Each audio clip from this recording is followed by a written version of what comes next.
E aí pessoal, sejam bem-vindos ao seu canal de hidráulica, para você aprender hidráulica sem complicações. Já de antemão, peço que vocês deixem o like nesse vídeo, se inscrevam no canal, ative o sininho de notificações e comentem aqui embaixo qualquer dúvida que vocês tenham sobre o conteúdo apresentado. Ou então mande um direct no Instagram que dá no mesmo. Tá? Mas sem enrolar mais com esses avisos, vamos para a aula de hoje agora mesmo! Na aula de hoje, nós vamos continuar o conteúdo de perdas localizadas e exemplificar o que calculamos. Como assim? Então a gente vai pegar os dois métodos de perda localizada, que é o comprimento equivalente e o fator característico K, e dar exemplos numéricos. Eu vou dar o mesmo exemplo e eu vou calcular por dois métodos diferentes. Vai ser bem assim, ok? Então, vou dar esse exemplo aqui, ok?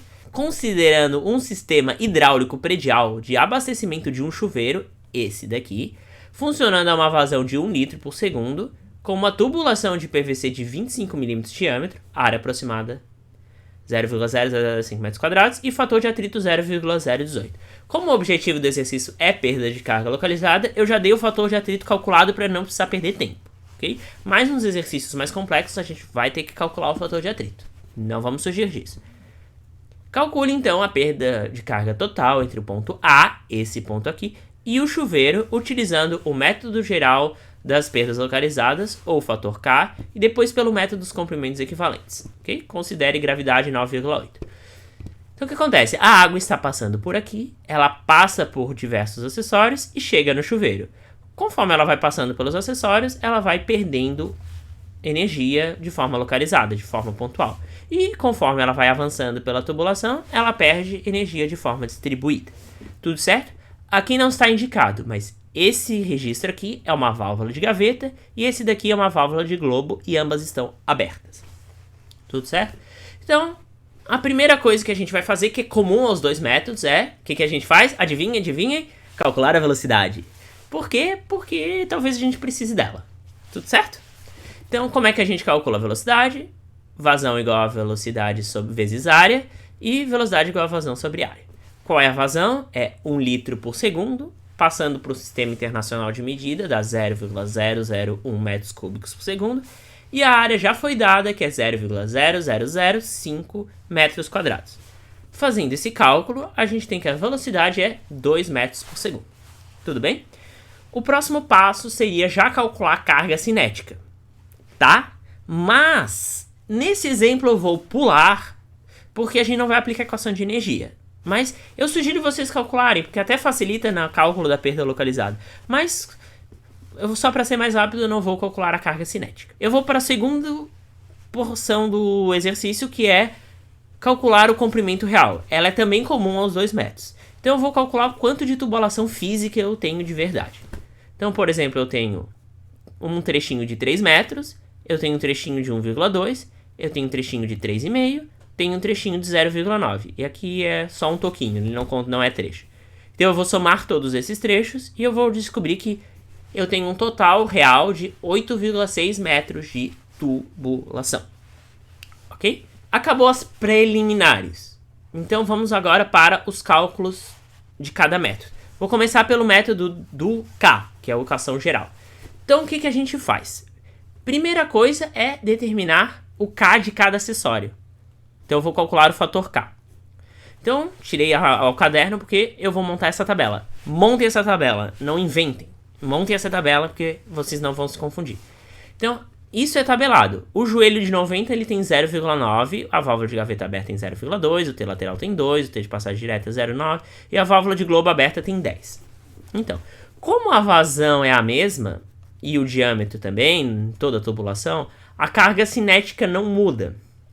Ok? Então aquele V ao quadrado sobre 2G, ele é fixo. Ok? Então o que acontece? Eu posso somar todos os Ks e multiplicar pelo V ao quadrado sobre 2G, que eu consigo a perda localizada total. Okay? Então vamos começar a contar. Quantos joelhos de 90 eu tenho? Eu tenho um aqui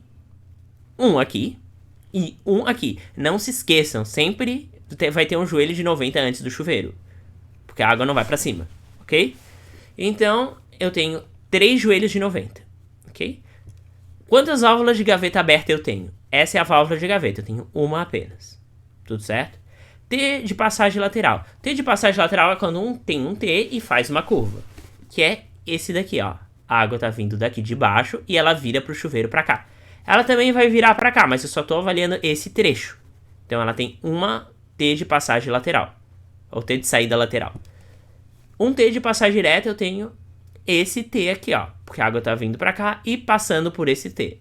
Ela também vai pra cá. Provavelmente pra uma torneira ou pra uma mangueirinha. Essas coisas. Só que eu não tô avaliando esse pedaço. Eu tô avaliando só esse pedaço aqui. Então nesse pedaço aqui é um T de passagem direta. E válvula de globo aberta, que é essa antes do chuveiro. Então eu contei todos os acessórios. Então o que acontece? Cada joelho de 90 produz uma perda de carga localizada com um fator característico 0,9. Então no total eu vou ter o quê? Eu vou ter 3 joelhos de 90, então eu vou ter 3 vezes esse fator característico. Então eu vou ter 2,7. E nas linhas de baixo eu só vou multiplicando. 0,2 vezes 1, 0,2, 2 vezes 1, 2, 0,9 vezes 1, 0,9, 10 vezes 1, 10. Então eu tenho todos os Ks de cada conjunto de acessórios. Se eu somar todos, eu tenho um somatório de Ks. Então eu peguei todas as perdas localizadas e calculei o fator característico de todos esses acessórios. Okay? Então agora eu vou aplicar o cálculo da perda localizada, a equação geral, que é o somatório de Ks vezes V ao quadrado sobre 2G. Ok? Então tá. O K a gente calculou que é 15,8. O V ao quadrado é 2 ao quadrado, dividido por 2 vezes 9,8. Isso dá uma perda de carga de 3,224 metros. Só que essa é só a perda localizada. A gente ainda tem a perda distribuída.